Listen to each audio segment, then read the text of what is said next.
एक पंडित आया मेरे पास। पंडित ने कहा कि मुझे आपसे शास्त्रार्थ करना है। मैंने कहा मेरे से शास्त्रार्थ? बोले हाँ। बोले बड़ा प्रवचन देते हो, मुझे आपसे आगम की बातें करना है, शास्त्रों की बातें करना है, वेद पुराण के शास्त्रार्थ करूंगा मैं तुमसे। मैंने कहा बैठो पंडित जी, जरूर करेंगे हम। एक बात बताओ, तुम्हें क्या करना क्यों चाहते हो? अरे बोले मैंने तुमसे ज्यादा पढ़ा है, बड़े बड़े शास्त्र, बड़ी बड़ी गाथाएं, बड़े बड़े श्लोक मुझे याद हैं। तुमको याद है? यदि याद है तो दिखाओ, मुझसे जीत के बताना। अच्छे अच्छे लोग मुझसे शास्त्रार्थ में नहीं जीत सके। मैंने कहा चलो तू जीत गया तो क्या होगा, यही तो कहेगा ना कि महाराज मेरे से हार गए। बोले हाँ और क्या कहूंगा। और मैंने कहा और क्या मिलेगा? बोले और कुछ नहीं, लोग कहेंगे मैं बहुत बड़ा ज्ञानी हूँ। अरे मैंने कहा लोग कहें या ना कहें, पंडित शास्त्रार्थ करने में घंटा 2 घंटा लगेगा। अरे मैं करने से पहले ही हार मानता हूँ और मैं कहता हूँ तू जीत गया और मैं अब घंटा भर माथा फोड़ी कौन करे भाई। तू यही तो चाहता है, तू जीत गया, जा तू जीत गया और तुझे इनाम दे देता हूँ। ध्यान रखिए, किसी से जीतने जाओगे तो हार जाओगे। ध्यान रखो, ज्ञानियों को जीत के नहीं जीता जाता है, ज्ञानियों को तो हार के जीता जाता है। जो हार जाता है दुनिया में वो ही जीत जाता है। ध्यान रखो, मैं कभी मुंह नहीं लगता पंडित पंडितों के, नहीं, तुम्हें जो लगे वो करो, तुम्हारी गाथाएं, तुम्हारा पूजा पाठ, तुम्हें जो लगे वो करिए। एक सज्जन मेरे पास आए, एक पुस्तक मेरे पास रखी हुई थी, मैं उस किताब मेरी टेबल में रखी थी। उस व्यक्ति ने कल मुझसे पूछा कि बताइए महाराज इस राइटर के बारे में आपके क्या विचार हैं। मैंने थोड़ी देर उसको देखा, उसने फिर पूछा कि बताओ इसके बारे में आपके क्या विचार हैं। मैंने कहा इसको भी गोली मार और मुझे भी एक तरफ रख, ये बता कि तेरे बारे में तेरे क्या विचार हैं। दुनिया के विचार जानते रहते हो, आदमी अपने आप के विचार नहीं जानता है। आप अपने आप के बारे में विचार रखिए, किसी राइटर के बारे में, किसी साधु के बारे में विचार रखने से फायदा क्या है। ये देखो मैं कितना ईमानदार धर्मात्मा हूं। अरे बोले इस आदमी ने जैन धर्म को विकृत कर दिया है, जैन धर्म का स्वरूप बिगाड़ करके पेश किया है। मैंने कहा इस आदमी ने जो भी किया हो, बिगाड़ा हो, पूरी दुनिया को हिला दिया है। मैंने कहा तुम जैन धर्म का सारा सही स्वरूप रख के दुनिया को हिला सकते हो? बोले नहीं हिला सकता हूं। तो मैंने कहा वक्त बर्बाद मेरा और अपना क्यों कर रहा है? ये बताओ कि तुमने धर्म के लिए क्या किया है। उसने धर्म के लिए ये किया, उसने धर्म को बदनाम किया। अरे किए होंगे हजारों ने धर्म को बदनाम, तुमने धर्म का कौन सा नाम रोशन किया है? आपसे निवेदन है, धर्म को बदनाम करने वाले हजारों लोग हो सकते हैं। अरे मैं कहता हूं हजारों लोग भी धर्म को बदनाम करें, लेकिन एक महावीर खड़े हो जाएं तो धर्म का नाम रोशन कर दिया करते हैं। ध्यान रखिए, महावीर किसी विरोधी से लड़े नहीं, उन्होंने तो अपना धर्म सारी दुनिया के समक्ष प्रस्तुत किया। 4 पोथी पुराण गाथाएं क्या रट लेते हो, बड़े अकड़ के चलते हो कि हमसे बड़ा ज्ञानी दुनिया में कोई दूसरा नहीं होगा। ऐसे लोगों के मैं मुंह नहीं लगता हूं, पहले ही हार मान लेता हूं, तू जीता और मैं हारा। कोई क्या दिक्कत है भाई, हार मानने में कोई दिक्कत नहीं है। एक बात याद रखना, दुश्मन को जीतने का मन करता है, दुश्मन को जीतने में मजा आता है और प्रेमी से हारने में मजा आता है। ध्यान रखिए, जिससे हम प्रेम करते हैं उसे जीतना नहीं चाहते हैं, उससे हारते हैं तो हमें बहुत ज्यादा मजा आता है। यूं तो हम किसी के सामने झुकते नहीं हैं, लेकिन जब अपना पोता अपने को घोड़ा बनाता है तो जिंदगी में बहुत मजा आया करता है। जब वह बैठता है और कहता है कि चल रे घोड़े टम्मक तू, और जब वो बेटा कहता है, पोता कहता है कि लकड़ी की काठी और काठी पे घोड़ा और घोड़े की दुम पे जो मारा। इतना सुन नहीं पाते हो और दादाजी घोड़ा बन के दौड़ना शुरू कर देते। ध्यान रखना, झुको, झुककर जियोगे बहुत कुछ। अरे छोटों की तो बात छोड़ो, मैं तो कहता हूं कि बड़ा आदमी भी झुक करके जिए तो उसे छोटों का सम्मान अपने आप प्राप्त हो जाता है। हनुमान झुके और जैसे ही शीश रखा कि राम ने उनके शीश पर अपना आशीष रख दिया। हनुमान बहुत खुश हुए। ध्यान रखना, देर देने वाले की तरफ से नहीं है, देर तो हम लेने वालों की तरफ से हुआ करता है। लोग कहते हैं कि भगवान हमें कुछ नहीं देता है, और मैं कहता हूं कि हमें भगवान से कुछ लेना आता नहीं। कौन नहीं देता? दुनिया में हर व्यक्ति देता है, अरे दुनिया में देने वालों की कमी नहीं है, कमी तो लेने वालों की हुआ करती है। यदि लेना तरीके से आता है तो देने के लिए तो हर कोई दुनिया में तैयार खड़ा हुआ है। ध्यान रखिए, सब कुछ मिले सकल पदार्थ या जग माही, कर्महीन नर पावत। आपसे निवेदन है, बड़ों के सामने कभी बड़े बनने की कोशिश मत करो। बड़ों के सामने बड़े बनने की कोशिश करोगे तो कभी बड़े नहीं बन पाओगे।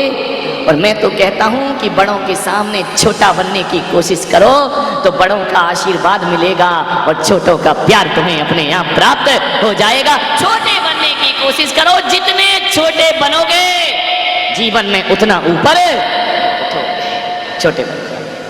कभी बन के देखना, घर में प्रयास करके देखना। बहू गुस्सा कर रही है, झुंझला रही है, यदि उसका मूड खराब है और सासू कहे कि तू शेर तो मैं सवा शेर, तो महाभारत होने में ज्यादा देर नहीं लगी। थोड़ा सा चुप जाओ, देख लो इसका मूड खराब है, थोड़े वहां से हट जाओ, जब अच्छा मूड होगा तब इससे बातें कर ले। छोटे बन जाए। बड़ों के सामने बड़े बनोगे तो विरोध होगा, संघर्ष होगा, लड़ाई होगी, विवाद होगी, तनाव होगा। छोटे बन जाए। जितने छोटे बनोगे उतना सुकून मिलेगा। स्वामी विवेकानंद ने कहा कि मैं दुनिया का सबसे बड़ा अज्ञानी हूं, मेरे जैसी अज्ञानता दुनिया में किसी के पास नहीं है। लोगों ने कहा कि नहीं स्वामी जी, आप तो प्रज्ञा पुरुष हैं, आप तो ज्ञानी हैं, फिर अपने आप को अज्ञानी क्यों कहते हैं? मालूम है, स्वामी विवेकानंद ने कहा कि जो ज्ञानी होता है वही अपने को अज्ञानी कहता है, और जो अज्ञानी होता है वो अपने को ज्ञानी होने का ढिंढोरा पीटते रहता है। जो छोटा होता है, जो बड़ा होता है, वही अपने को छोटा कहता है। छोटे बनने की कला सीखो। इसलिए ध्यान रखना, घर में माल और दौलत छोटे वाले को मिलते हैं, बड़े वाले को बहुत कम मिला करते हैं। जो छोटा होता है, कभी बच्चों को देखना, दो बच्चे लड़ रहे हैं, एक बच्चा कह रहा मुझे ये चॉकलेट चाहिए, बड़ा बच्चा कह रहा नहीं चाहिए, दोनों लड़ रहे हैं, आपस में मारपीट हो गई। मम्मी जाएगी, क्या बोलेगी? छोटे को बोलेगी कि बड़े को बोलेगी? बड़े को बोलेगी दे दे उसे। नहीं मम्मी मैं नहीं दूंगा, मेरी टॉफी है। अरे बेटा तू बड़ा है ना, वो छोटा है, उसे दे दे। मम्मी ये मुझे मारता है। अरे मारने दे, तू बड़ा है ना, तू समझदार है ना, और ये छोटा है, इसे। छोटे को कौन प्यार नहीं करता मेरे भाई? अरे बड़े आदमी से हर किसी को नफरत हो जाए, लेकिन जहां तक मैं कहता हूं कि छोटा बच्चा दुश्मन का हो तो भी हमारे अंदर उसके प्रति दुश्मनी नहीं आती है। हम सोचते हैं अबोध रूप है, भगवान का रूप है। छोटे बच्चों से कोई कभी नफरत नहीं करता है। बड़ों से तो कह देते हैं हिंदू है या मुसलमान है, लेकिन छोटा हंसता बच्चा मिल जाए तो कोई जात नहीं पूछते हैं, हर कोई उसे गोद में उठाने को तैयार है हो जाए। छोटों को बहुत प्यार मिलता है दुनिया में। छोटे बन करके जियो। छोटों को काहे की चिंता है? छोटे महाराज बैठे, काहे का टेंशन इनको? भले चेहरा टेंशन में दिखा रहे हो तुमको, नहीं तो टेंशन काहे को इनका? अगले बार मुझे कहाँ जाना इन्हें कोई मतलब नहीं, जाए तो वो महाराज जाने, कहाँ रुकना वो महाराज जाने, चौमासा कहाँ करना वो महाराज जाने। आप सोचिए समाज को कैसे टैकल करना, बड़े महाराज जाने, छोटे को क्या लेना देना है? बड़ा पंडाल है तो बड़े महाराज जाने, और छोटा पंडाल है तो छोटे महाराज जाने। अपने को तो जहां वो है वहां रहना है, हर हाल में मस्त है। ध्यान, सारी हेडिंग मेरे सिर पे है, इनका कोई टेंशन नहीं है। ध्यान रखना, जो कुछ करना है वो जाने। बड़े बनना बहुत बुरी चीज है, ज्यादा बड़े बनने की कोशिश मत करो। बड़ा बनोगे तो बहुत दिक्कत होती है। कभी तुमने बड़ा खाया? नहीं खाया। अब देखो दुनिया में होता इतना छोटा है, कहलाता क्या है? बड़ा। दही बड़े को देखना, दही बड़े से बड़ा तरबूज होता है, दही बड़े से बड़ा कद्दू होता है, दही बड़े से बड़ी लौकी होती है, अरे पूरी बड़ी होती है, पराठा बड़ा होता है, रोटी बड़ी होती है। लेकिन आज तक किसी ने रोटी को बड़ा नहीं कहा, आज तक किसी ने पराठे को बड़ा नहीं कहा। और जो इतना सा होता है वो क्या कहलाता है? बड़ा कहलाता। मैंने सोचा यार इतने से को बड़ा कह रहे हैं, लौकी इतनी बड़ी, कद्दू इतना बड़ा, इतने से को बड़ा कहा जाता है। मैंने एक दिन पूछा क्यों रे तू बड़ा कैसे हो गया? बस बोले महाराज हो गया बड़ा।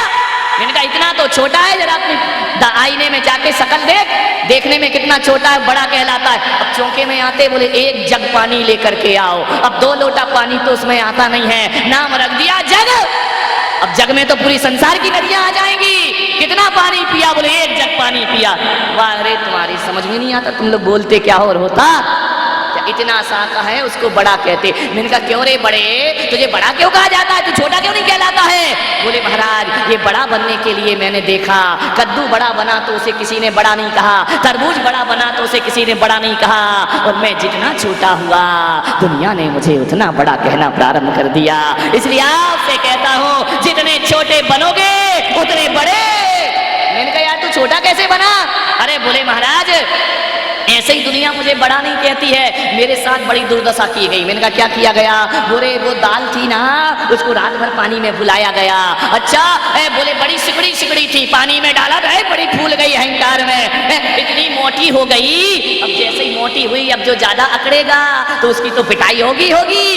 जब मैं दाल था तुम जब मैं फूल गई, फूलने के बाद मुझे पत्थर पे पीसा गया, मैं पिस गई, सारी फूलन निकल गई मेरी, सारी फूलन फूलन देवी बन के समाप्त हो गई, मुझे पीसा गया। और मैंने कहा फिर क्या हुआ?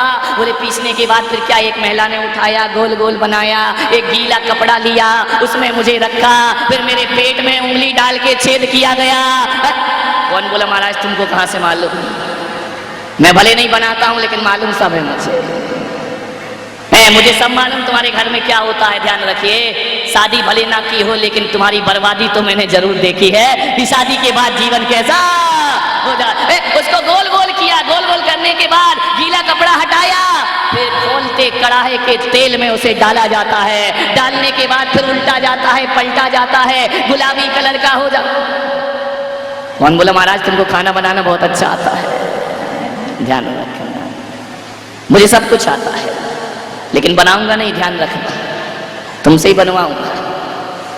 फिर उसे ऊपर नीचे किया गया। बोले महाराज खोलते तेल में मुझे नचाया जाता है, और नचने के बाद भी अभी मेरी कोई दशा नहीं सुधरी है। फिर निकाला जाता है एक झारे से, निकालने के बाद फिर मुझे दही के एक कुंड में डाल दिया जाता है, तब मुझे लोग दही बड़ा कह करके बुलाते हैं। उस दिन मुझे समझ में आया कि तू इसलिए बड़ा नहीं है कि कड़ाहे में उबाला गया, अरे बड़ा तू दही के चरणों में पड़ा इसलिए तू कहला गया दही।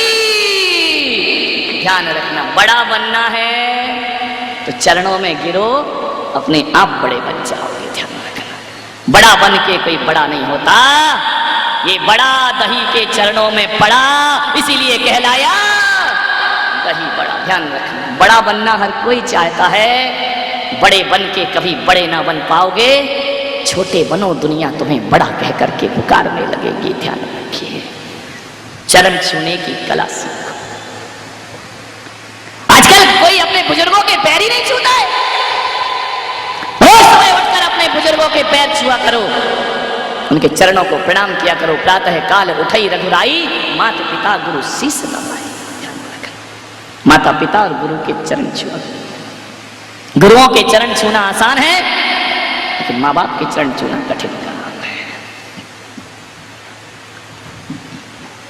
छोटे बनो,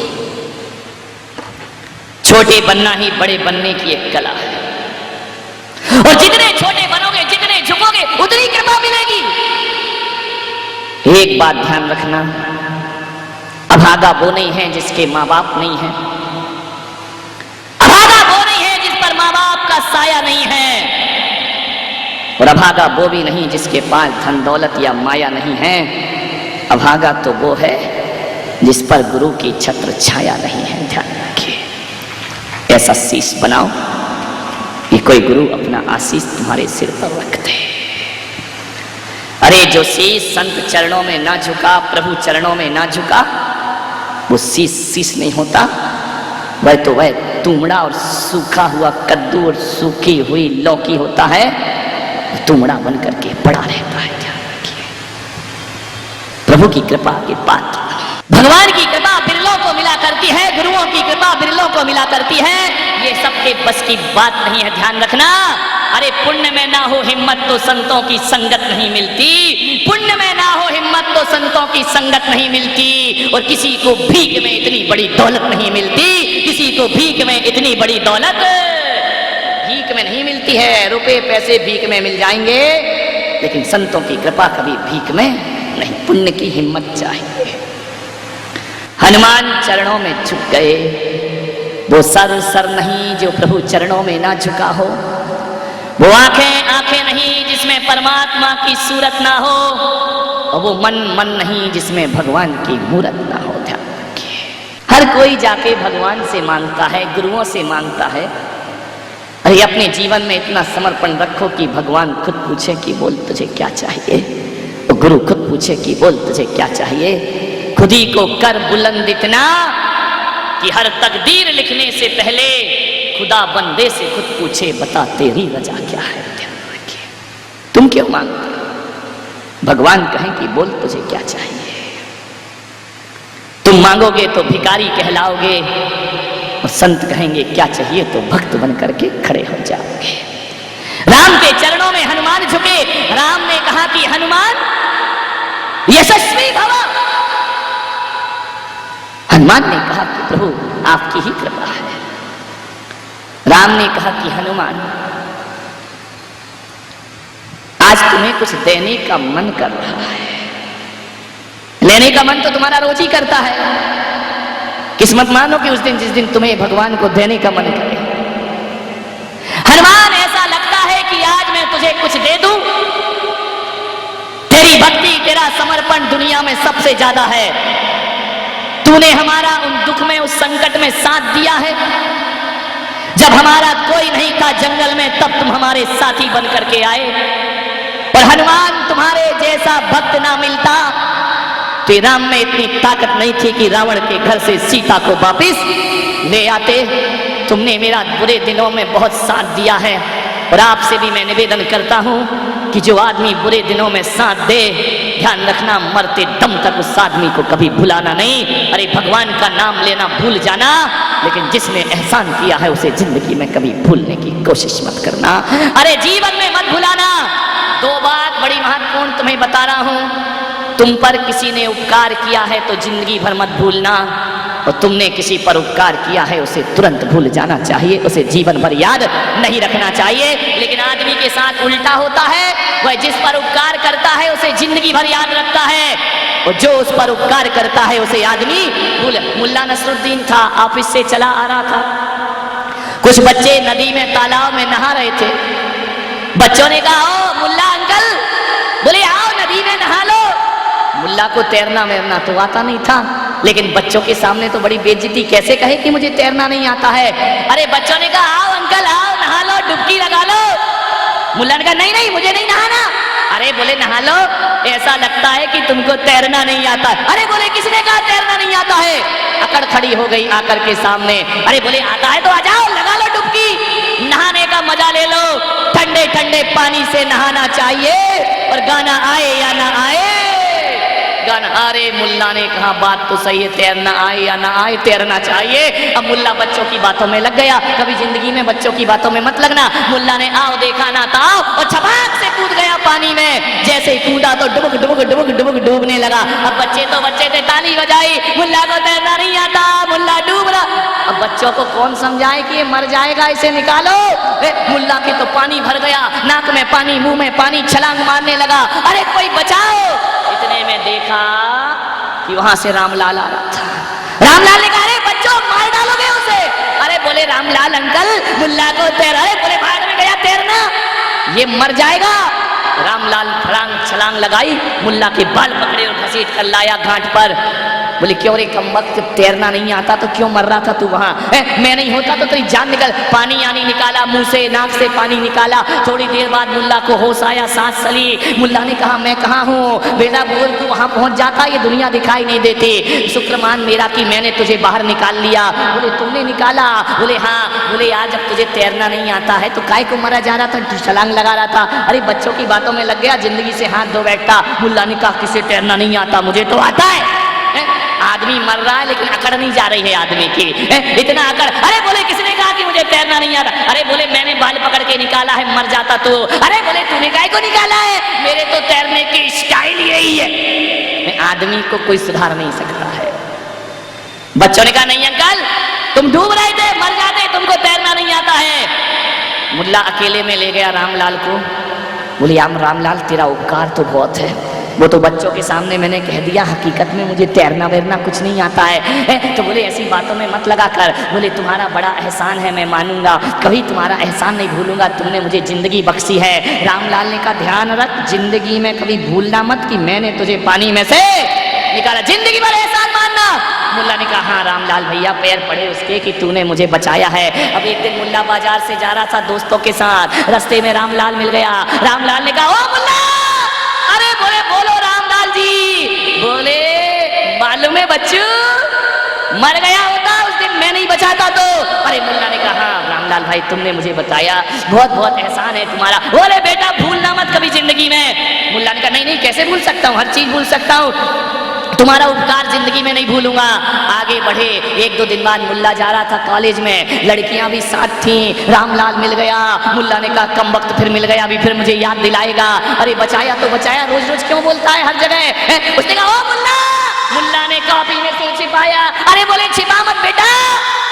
मुल्ला बोला मेरे बाप मैं समझ गया कि तूने मुझे बचाया था, लेकिन हर जगह क्यों पकड़ता है मुझे, कभी नहीं भूलूंगा। अरे बोले मैं समझा कि तू भूल गया तो इसको याद दिला देना चाहिए, नहीं तो तू एहसान फरामोश हो जाएगा। बोले नहीं रामलाल जी मैं तुम्हें जिंदगी में कभी नहीं भूल सकता हूँ। एक बार मुल्ला को देखने वाले आए, लड़की वाले आए, लड़की के पिता आए, सब लोग आए। इतने में रामलाल नहीं जाने कहां से उसके घर पहुंच गया।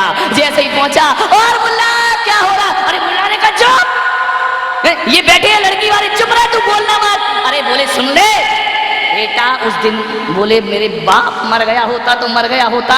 अरे बोले एहसान मान कि मेरी वजह से आज तू जिंदा है। मुल्ला ने हाथ पकड़ा रामलाल का, हाथ पकड़ के ले गया नदी किनारे। बोले अभी डुबो मुझे। तो मुल्ला रामलाल ने कहा क्यों, उस दिन मर रहा था जब मैं बचाया था। अरे बोले तू मुझे अभी डुबो दे, अभी मार दे, इसी वक्त मेरे प्राण ले ले। बोले क्यों। मुल्ला ने कहा यार ये रोज रोज मरने से अच्छा एक ही दिन मर जाओ। तो तू तो जहां देखो वहां पकड़ लेता है मुझे। ध्यान रखिए, जिसने तुम पर एहसान किया उसे मत भूलो, और तुमने जिस पर एहसान किया उसे तुरंत भूल जाओ। श्री राम ने कहा कि हनुमान तुम्हारे तो बहुत एहसान है मेरे ऊपर। हनुमान की आंख भर आई कि प्रभु राम एहसान, मैं क्या प्रभु पर एहसान करूंगा। एहसान तो भगवान आपका है कि आपने हमारी सेवा और भक्ति को स्वीकार किया है, हम कैसे तुम पर एहसान करेंगे। राम ने कहा कि नहीं हनुमान, तुम्हारे जैसा भक्त मुझे दुनिया में प्राप्त नहीं हो सकता है।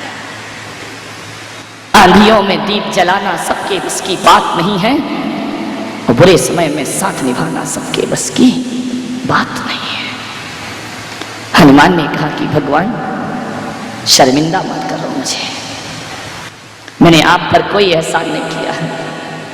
संत यदि कोई तुम्हें कोई काम बता दे तो ये सोचना कि संत ने हम पे एहसान कर दिया है, वरना हजारों लोग होते हैं, संत हर किसी को हर किसी तरह का आदेश नहीं किया करते हैं। संतों को एक गिलास रोटी देकर ये मत सोचना कि हमने साधुओं पर कोई एहसान कर दिया है। अरे तुमने साधुओं पर एहसान नहीं किया है, एहसान तो साधु ने कर लिया है जो तुमसे एक गिलास रोटी लेकर तुम्हें दाता कहलाने का सौभाग्य प्रदान कर दिया है। नहीं तो दुनिया में कोई तुम्हें दाता कह करके। हनुमान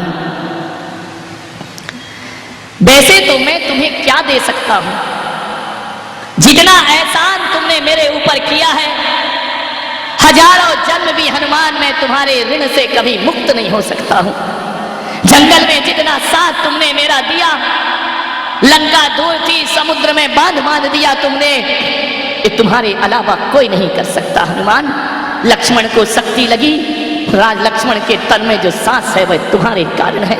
ना तुम जंगल में जाते और संजीवनी ना लाते तो मैं लक्ष्मण को यहाँ प्राप्त नहीं कर सकता था। हनुमान तुमने इतना साथ दिया मेरा, किया था ताई आसुरी शक्ति रावण की लंका को जला करके तुमने भस्म कर दिया है।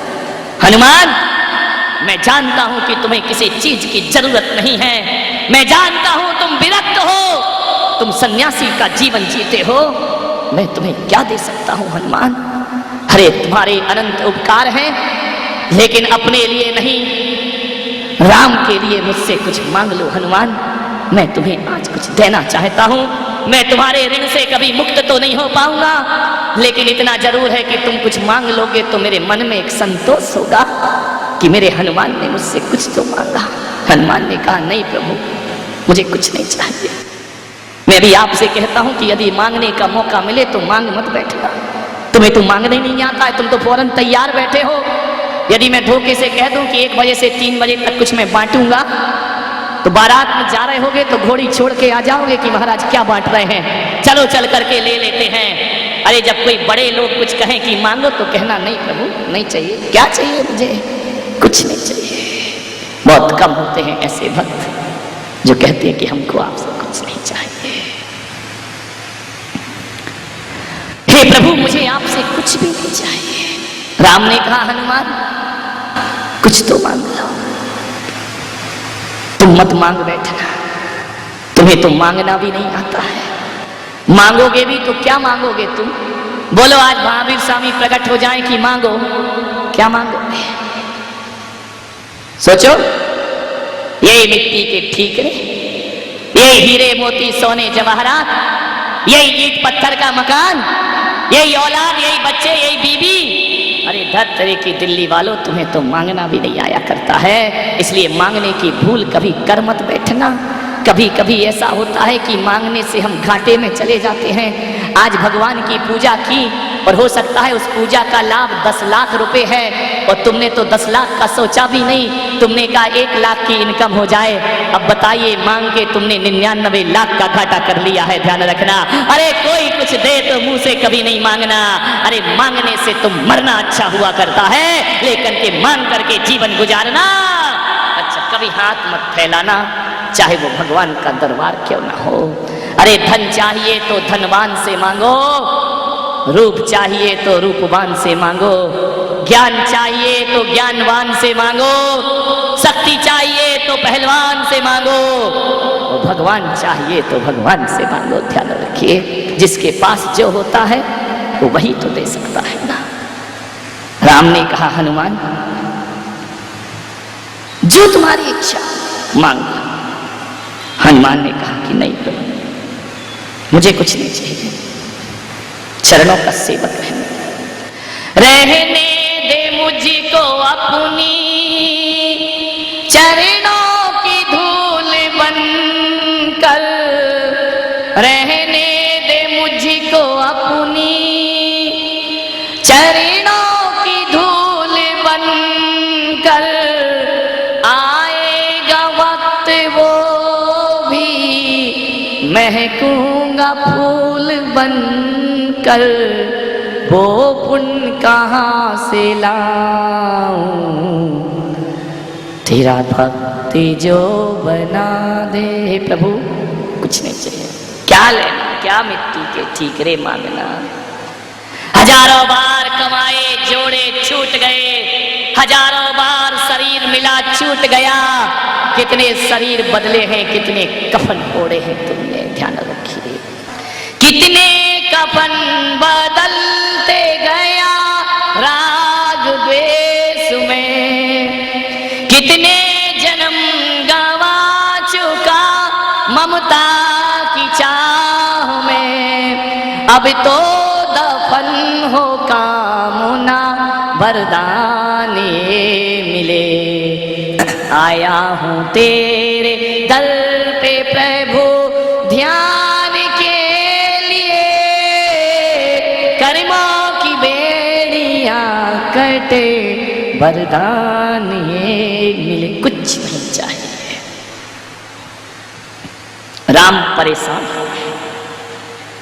ध्यान रखना, जब कोई कहता है कि मांग लो, जब तुम मांगने लगते हो तो टेंशन में आ जाते हो कि क्या मांगूं, और यदि मना कर दो तो सामने वाला टेंशन में आ जाता है कि मैं इसे क्या दे दूं। ध्यान रखना, मांगना और देना जीवन की बहुत बड़ी कला। कभी मत मांगना।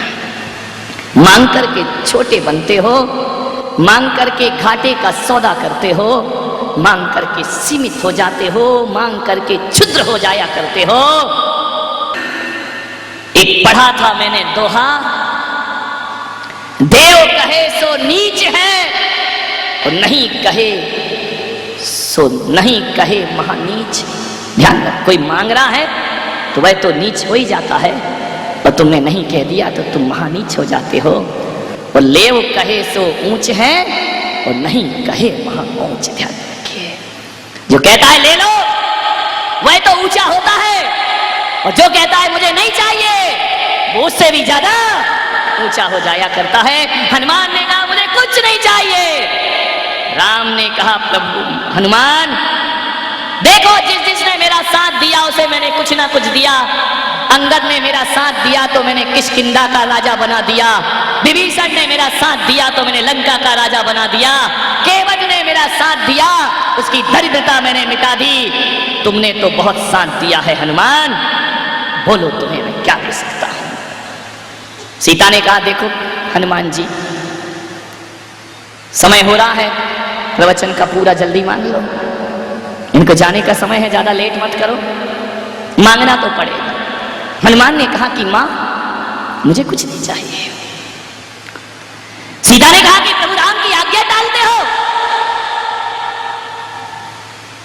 सीता राम कथा सुनवे को रसिया, सीता राम लखन है बसिया।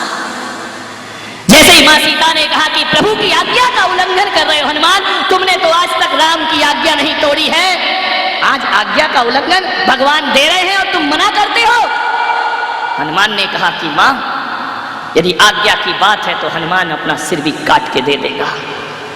मां यदि चुनौती देती हो कि मैं आज्ञा का उल्लंघन कर रहा हूं, यदि तुम कहती हो मां तो मैं मांग लेता हूं अपने राम से। अरे कोई मना के दे तब लिया करो, ये नहीं कि एक हाथ इधर से डाला और एक हाथ उधर से डाला और जेब में रखा और तीसरा हाथ फिर डाल दिया, कोई फल नहीं मिलता है इसका। तो राम ने कहा कि हनुमान तुम मांगोगे? राम का रोम रोम रोमांचित हो गया। मांगो हनुमान, बोलो क्या चाहिए तुम्हें? हनुमान ने कहा कि प्रभु माता की आज्ञा है इसलिए मैं मांगता हूं, लेकिन अब ये मत पूछो कि चाहिए क्या। बोले मतलब क्या है, मांगा नहीं मांगा बराबर भी हो गया। हनुमान बताओ क्या चाहिए तुम्हें? बोले मुझे भगवान वैसे तो कुछ नहीं चाहिए, लेकिन माता कहती है तो मांग लेता हूं, लेकिन एक बस इतना ही कहूंगा, या मुझसे सामान मत पूछना। बोले क्या मतलब? बोले जो तुम्हारी मर्जी वही इस हनुमान की अर्जी हुआ करती है, जो देना है वो दे दीजिए। आज ये हनुमान अपना दामन फैलाए खड़ा हुआ है। राम ने कहा कुछ तो बोलो। बोले नहीं, हम तो जो तुम दोगे उसमें राजी हो जाएंगे। अरे नफरत दोगे तो नफरत भी स्वीकार करेंगे, और प्यार दोगे तो प्यार भी स्वीकार करेंगे। अरे गीत दोगे तो गीत भी स्वीकार है, और गाली दोगे तो गाली भी स्वीकार है। हे प्रभु राम, जिंदगी भर तुम्हारे मीठे मीठे फल खाए हैं, एक दिन कड़वा फल दोगे तो वो भी हनुमान खाने को तैयार हुआ करता है। ध्यान रखना, अपने गुरुओं से अपने धर्म से अच्छी अच्छी चीजें सब सुनते हैं। अरे मीठा मीठा सम्मान सुनते हो तो एक बार डांट खाने की ताकत भी अपने अंदर रखना चाहिए। हम महाराज के पास गए, महाराज बोले नहीं, महाराज ने हमारी इज्जत नहीं की, महाराज ने हमें रिस्पॉन्स नहीं दिया। ये आकांक्षाएं लेकर मत जाओ। समर्पण जितना होता है मांगने की जरूरत नहीं पड़ती, अपने आप करुणा भगवान की बरसना प्रारंभ हो जाती है। हनुमान ने कहा मैं कुछ भी नहीं मांगूंगा। राम ने कहा हनुमान तुमने फिर मुझे उलझन में डाल दिया, अब फिर वही टेंशन की तुझे दूं तो क्या दूं। देखो हनुमान, तुम यदि मांग लोगे तो हमारे रास्ते आसान हो जाएंगे। हनुमान ने कहा प्रभु तुम्हारे तो आसान हो जाएंगे, मांगने के बाद हमारे रास्ते बड़े उलझन में हो जाएंगे, मैं मांगूंगा नहीं भगवान। तो हनुमान ने कहा एक काम करो। राम ने कहा चक्रवर्ती का पद दे दूं, स्वर्ग का पद दे दूं, नारायण का पद दे दूं। बोलो हनुमान, इंद्र का पद मैं तुम्हें प्रदान कर सकता हूं, और कहो तो ये अयोध्या का सिंहासन भी मैं तुम्हें प्रदान कर सकता। हनुमान की आंखों में झरझर आंसू आए। प्रभु क्या मेरी भक्ति इन तुच्छ चीजों से तौली जाएगी, इन नश्वर पदार्थों से? तो राम ने कहा कि फिर मुझे कुछ नहीं सूझ रहा, मांगो हनुमान, अब तुम्हें मांगना ही पड़ेगा। हनुमान ने कहा कि प्रभु बस एक बात मुझे बता दो और मुझे कुछ नहीं चाहिए। बोले पूछो। तुम्हारा सबसे प्रिय भक्त कौन है? अरे राम ने कहा हनुमान ये कोई पूछने की बात है? अरे कलयुग में भी कोई पूछेगा कि राम का प्रिय भक्त कौन है, तो हनुमान से बड़ा भक्त दुनिया में कोई दूसरा दिखाई नहीं दिया करता है। तुम मेरे प्रिय भक्त हो, तुम मम प्रिय भरत सम भाई। जितना प्रिय मुझे भरत है, लक्ष्मण है, शत्रुघ्न है, उससे भी ज्यादा यदि कोई मुझे प्रिय है तो मेरा हनुमान मुझे सबसे ज्यादा प्रिय हुआ करता है, तुमसे ज्यादा प्रिय दुनिया। हनुमान के कानों में ऐसा लगा जैसे कोई अमृत डाल रहा हो। हनुमान को लगा कि भले सुग्रीव को राज मिल गया हो, अंगद को राज मिल गया हो, विभीषण को लंका का सिंहासन मिल गया हो, लेकिन सब सिंहासन फीके पड़ जाते हैं जहां कोई भगवान कहे कि तुम मेरे सबसे प्रिय भक्त हुआ करते। हनुमान ने कहा इससे ज्यादा क्या चाहिए मुझे दुनिया में, ना धन ना दौलत, तुमने कह दिया कि तुम मेरे प्रिय भक्त हो। अब मांगू भगवान तुमसे अप्रिय हो गया तो अब तो मांगने का हक है। अरे राम ने कहा मांगो। बोले प्रभु ये बताओ, आपने करोड़ों अरबों भक्तों में कह दिया हनुमान मेरा प्रिय है। बोले उसमें कोई डाउट नहीं है, सबसे ज्यादा प्रिय मुझे तुम ही हो। तो हनुमान ने कहा भगवान प्रिय को आपने पद दे दिए, मैं परम प्रिय हूं। बोले हाँ। तो बोले परम प्रिय को तो ज्यादा मिलता है। अरे हनुमान अभी तो तुम कह रहे थे मुझे कुछ नहीं चाहिए और अब कह रहे कि ज्यादा मिलना चाहिए। बोले हाँ। अरे बोलो हनुमान, एक पद क्या तुमको हजार हजार पद देने को मैं नहीं भगवान, पद वद नहीं चाहिए मुझे, आप किस लफड़े में डाल रहे हो मुझे। अरे बोले पद नहीं चाहिए क्योंकि जहां पद होता है वहां मद उसके साथ होता है। ध्यान रखिए, पद और मद दोनों साथ साथ चला करते हैं। यदि भगवान की सेवा करना है, यदि गुरुओं की सेवा करना है तो पदों को छोड़ करके गुरुओं की सेवा की जाती है, पदों पे बैठ करके संतों की सेवा। क्योंकि जहां पद है वहां मद, ये दोनों जुड़वा भाई हैं। पद और मद हमेशा साथ साथ रहा करते हैं। जब तक पद नहीं होता है अपन भगवान की पूजा करते हैं, और जिस दिन पद मिल जाए तो पूजा छूट जाती है और पूजा करवाना शुरू। ये पद वद नहीं चाहिए मुझे भगवान, इस लफड़े में तुम दिल्ली वालों को डालना, मुझे कोई पद नहीं चाहिए। क्यों नहीं चाहिए पद? बोले अभी तक हनुमान ने कहा मैंने जितने भी पद देखे हैं सब भूत बन गए। बोले क्या मतलब? बोले मुझे भूत नहीं बनना है। बोले मतलब क्या है? अरे बोले दिल्ली देखो भूतों की नगरी, दिल्ली में भूत ही भूत रहते हैं, दिल्ली जैसे भूत दुनिया में कहीं ना होंगे। ध्यान रखना, देश की राजधानी में इतने भूत हैं। बोले मतलब क्या है? यहाँ तो इंसान रहते हैं। बोले नहीं भगवान, दिल्ली में सारे भूत रहते हैं। कितने सारे भूत बैठे हैं, भूतपूर्व राष्ट्रपति, भूतपूर्व प्रधानमंत्री, भूतपूर्व मुख्यमंत्री, भूतपूर्व अध्यक्ष, भूतपूर्व विधानसभा अध्यक्ष, ये सारे भूतों के बंगले, ये भूत बंगले, जितने भी पद हैं सब भूत बन जाएंगे। ध्यान रखना, मैं यहां से जाऊंगा ये कमेटी भी भूत बन जाएगी, सब भूत हो जाए। बाबूजी भूत हो जाएंगे दिवाली के बाद, ध्यान रखना। जितने भी पद हैं वो सब भूत बन जाते हैं। तो राम ने कहा फिर क्या चाहते हो? बोले ऐसा पद नहीं चाहिए जो भूतपूर्व बन जाए, मुझे ऐसा पद चाहिए जो अभूतपूर्व कहलाए। ध्यान रखना, अभूतपूर्व पद मुझे प्राप्त हो जाना चाहिए। आपने सुना होगा किसी भी संस्था में आप पद ले लो, आज नहीं तो कल भूत तो बनना ही पड़ेगा। ध्यान रखना, एक ना एक दिन भूत जरूर बनना पड़ेगा। लेकिन आपने कभी ये सुना है भूतपूर्व प्रधानमंत्री, भूतपूर्व राष्ट्रपति सुना होगा, लेकिन कभी ना सुना होगा भूतपूर्व महावीर स्वामी, भूतपूर्व श्री रामचंद्र जी, भूतपूर्व कुंदाचार्य। ये कभी तुमने जीवन में कभी सुना है? भूतपूर्व कृष्ण कन्हैया? नहीं, ये कभी भूतपूर्व नहीं, ये तो हमेशा अभूतपूर्व हुआ करते हैं। ध्यान रखिए। पूछा हनुमान, 9:45 बज गए, जल्दी मांगो। हनुमान ने कहा प्रभु ये तो जरूर मांगूंगा मैं, लेकिन बस इतनी प्रार्थना है कि सबको एक एक पद दिए हैं तो मुझे डबल मिलना चाहिए। अरे डबल क्या, हजारों ले लो।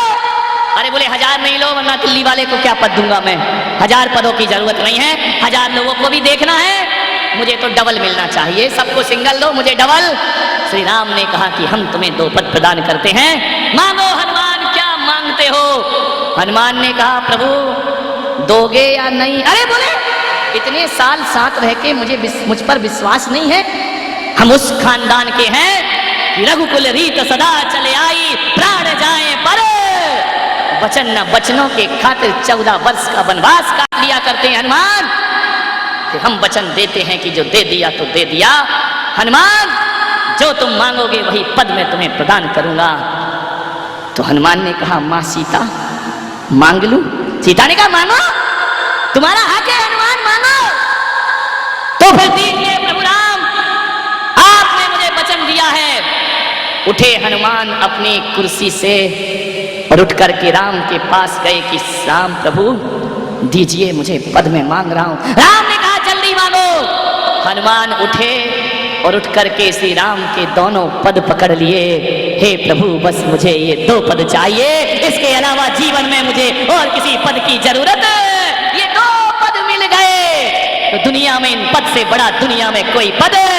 क्या लड़ते झगड़ते रहते हो पदों के लिए, घायल हो जाते हो, पद चले गए।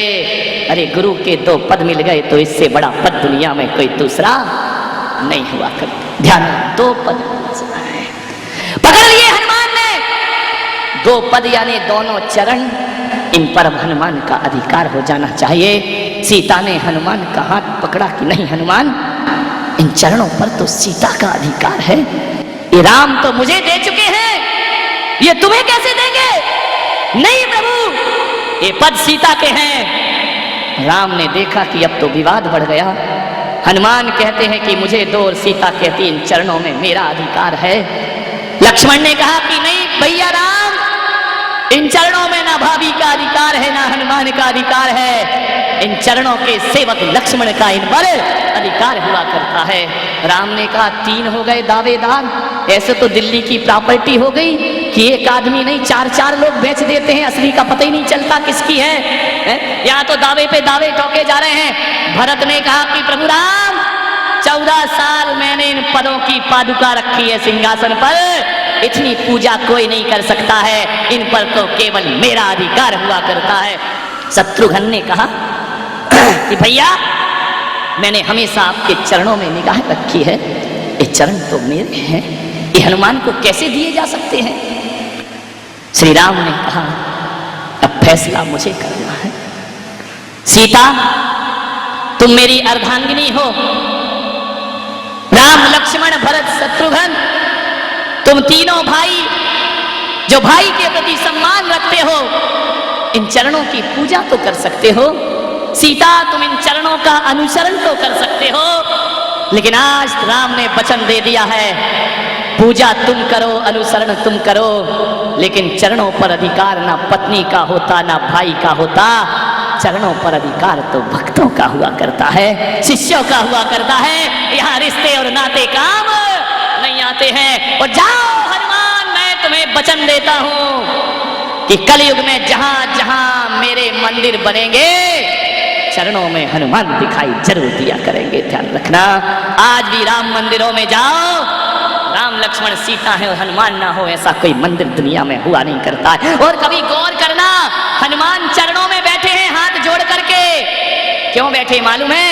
उनकी निगाहें चरणों पर हैं और वो दुनिया से कह रहे दुनिया वालों, चरण की पूजा तो करना, लेकिन अधिकार तो केवल हनुमान का इन चरणों पर हुआ करता है। प्रभु के चरण भक्तों के पास रहा करते हैं। ध्यान रखना, राम के चरण हनुमान के सीने में बस गए हमेशा हमेशा को। अरे भक्ति करो, सेवा करो तो ऐसे करो, अरे छोटे बनो तो ऐसे बनो।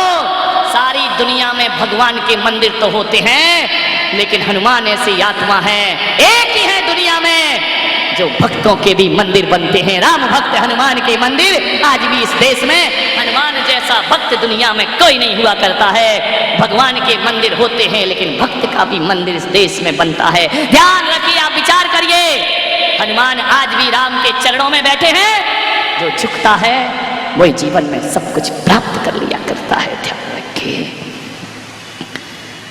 राम ने कहा कि चरणों पे तुम्हारा अधिकार है। जब जब कोई हनुमान अपना सीना चीरता है तो सीता राम के दर्शन होते हैं, और जब जब कोई गाय टीले पर दूध गिराती है तो चाननपुर वाले बाबा प्रकट हो जाया करते हैं। ध्यान रखिए, क्या सोचते हो कि एक मुट्ठी चावल चढ़ाने से हमारा अधिकार भगवान पे हो जाएगा? जय जय नाथ परम गुरु होए कहने से अधिकार हो जाएगा। अरे गाय ने ना पूजा की, ना अर्घ चढ़ाया, ना भक्ति की, ना तीरथ गई, डूब गई टीले वाले बाबा के ध्यान में। ना जल था ना कुछ था, दूध की धार गिराई। अरे जो काम इंसान नहीं कर पाए वो टीले पे गाय करके चली जाती है और चाननपुर वाले बाबा हमें प्राप्त हो जाया करते हैं। धन हमारी भक्ति में इतनी